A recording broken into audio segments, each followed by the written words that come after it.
10 Untold Stories of the Wild West. Number 10. The Real Lone Ranger's Story. This man was born into slavery, forced to serve, forbidden to read, and owned like property. His name, Bass Reeves. But fate had something else in store. During the Civil War, he escaped into Indian Territory, learning languages, survival skills, and how to handle a rifle with deadly precision. When slavery ended, Bass didn't disappear into obscurity. He became a U.S. Deputy Marshal, one of the first black lawmen west of the Mississippi. He arrested over 3,000 criminals during his career, bringing in murderers, thieves, and gang leaders, many of them white, without ever being wounded in a gunfight. He rode with 2 Colt pistols on his hips, knew how to track a man for miles, and often used disguises to outsmart his targets. Despite the danger, Bass never backed down. He even had to arrest his own son for murder, and did it with the same iron will. A lawman feared by outlaws, respected by all, and the inspiration behind the legend of the Lone Ranger. Number 9. Part 2. What happened next? After escaping slavery, Bass Reeves became a legend, one of the first Black U.S. deputy marshals west of the Mississippi. He made over 3,000 arrests, including criminals both black and white. He rode alone, wore disguises, spoke multiple native languages, and never got shot, even when gunfights broke out. But as the Jim Crow era tightened its grip, the rules changed. Law enforcement, once desperate for skilled deputies, no longer wanted black men in positions of authority. Racist policies and politics pushed them out, not with gunfire but with silence, red tape, and systemic exclusion. Black marshals like Bass were quietly removed from duty.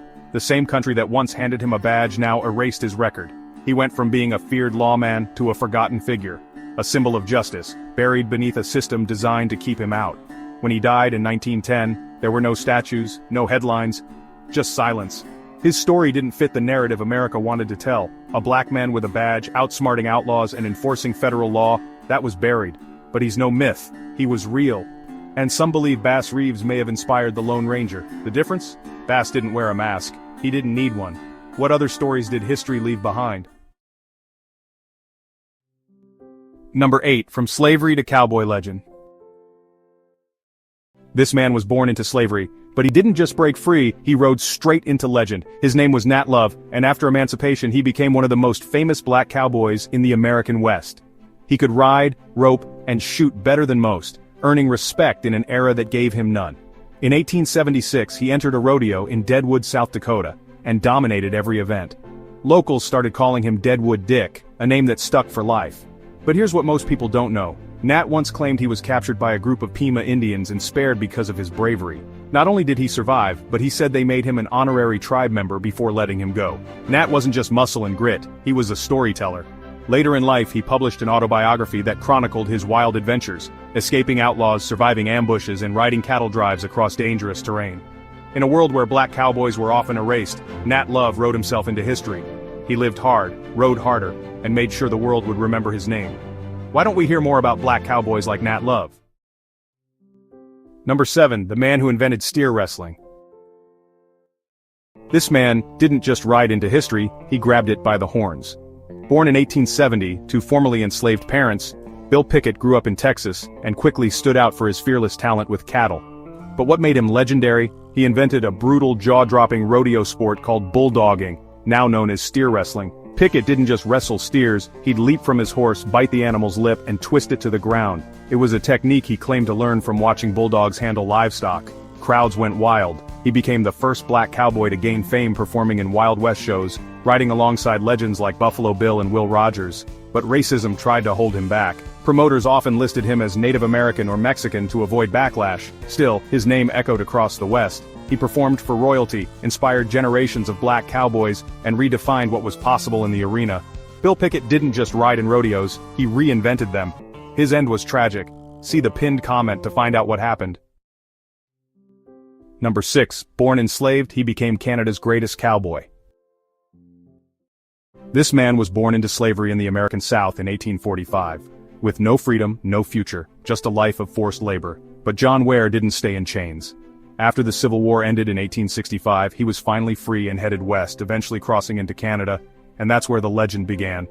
Built like a giant and strong as an ox, John became one of the most respected ranchers on the Canadian frontier. His skill with horses was unmatched. He could ride, rope, and wrangle better than almost anyone alive. Locals said he could stop a steer in full charge with his bare hands. At a time when racism was deeply rooted in society, his sheer ability earned him respect. White ranchers stood beside him not out of kindness, but because they couldn't deny his greatness. Here's the shocking part. Despite the discrimination of the era, John helped found the Calgary Stampede and even had a mountain named after him. John Ware wasn't just a cowboy, he was a trailblazer, carving out a name and a legacy in a land that wasn't built to welcome men like him. From slavery to legend, he made history on horseback. Number 5. Beaten, captured, tattooed, and enslaved. It's 1850. This girl was just 13 when her life was torn apart. Her family was traveling west when they were attacked by a Native American tribe. Most were killed. Olive Ann Oatman and her sister were spared, but only to be enslaved. She was dragged across the desert, starved and beaten. Her captors traded her like property, forcing her into servitude. Eventually she was sold to the Mojave people, who did something even more unexpected. They tattooed her chin with indigo ink, marking her as one of their own. She lived with them for 5 years, ate their food, spoke their language, wore their clothes, and when American authorities came to rescue her, she hesitated. The girl who had once been enslaved had become part of the tribe. When she finally returned to white society, people were obsessed. Her tattoo made her a living mystery. She gave public lectures, wrote a best-selling book, but she never spoke badly of the Mojave. To her dying day, no one really knew. Was she a prisoner, or had she become something more? Number 4, a boy raised between two worlds. This boy was kidnapped and forced into a world completely unlike his own.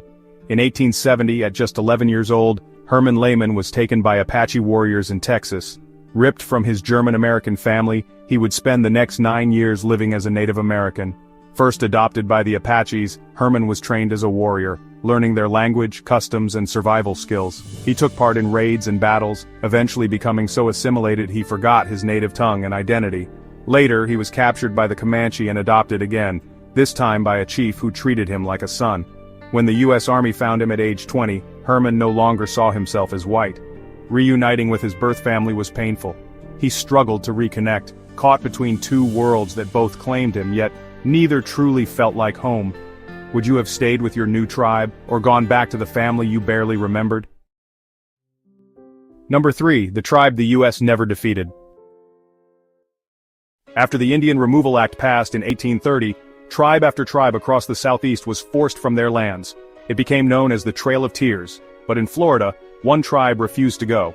The Seminoles didn't sign a treaty. They didn't surrender. When U.S. soldiers came to remove them, they burned their villages and vanished into the Everglades. What followed was a brutal 7-year guerrilla war. Thousands of troops sent into swamps they couldn't navigate. Over $30 million spent. No victory. The Seminoles struck fast, disappeared faster. They knew the land. The U.S. didn't. They couldn't be tracked, couldn't be caught. Eventually the government gave up. There was no peace treaty because the Seminoles never surrendered, and they never left. To this day, they remain in Florida, still sovereign, still free, still unconquered.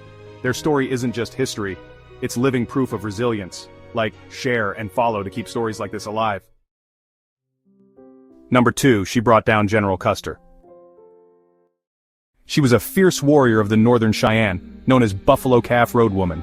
When General Custer and the U.S. 7th Cavalry marched into the Battle of the Little Bighorn in 1876, they expected an easy victory, but she had other plans. Months earlier, she had already earned fame by riding into gunfire to save her wounded brother during the Battle of the Rosebud. Her bravery inspired her people, and she was feared by her enemies. At Little Bighorn, she fought alongside men, rifle in hand, her horse charging through chaos. According to Cheyenne oral history, it was she who struck the blow that knocked Custer from his horse, turning the tide of the fight. Custer's forces were overwhelmed and he never left the battlefield alive. For the Cheyenne, her courage became legend. For her enemies, she was the woman who brought down a general. If you think her courage deserves to be remembered, share this story. Number 1, he shot a U.S. officer and walked free. This man shot a U.S. Army officer point blank and walked free. His name was Plenty Horses, a Lakota Sioux who had just returned from years at the Carlisle Indian School, where native children were stripped of their language, culture, and identity. But when he came back to South Dakota, he returned to bloodshed. The Wounded Knee Massacre had just occurred. Hundreds of Lakota men, women, and children, unarmed, were gunned down by U.S. troops. Tensions were at a boiling point. And just days later, Plenty Horses approached Lieutenant Edward Casey and pulled the trigger. He was immediately arrested. The U.S. government wanted to make an example of him, charge him with murder. But then, something unexpected happened. His lawyers made a bold argument. If the U.S. was at war with the Lakota, then what Plenty Horses did wasn't murder. It was war. And the court agreed. In 1891, a jury acquitted him. Because convicting Plenty Horses would have meant admitting that the massacre at Wounded Knee wasn't just a tragedy, it was an act of war.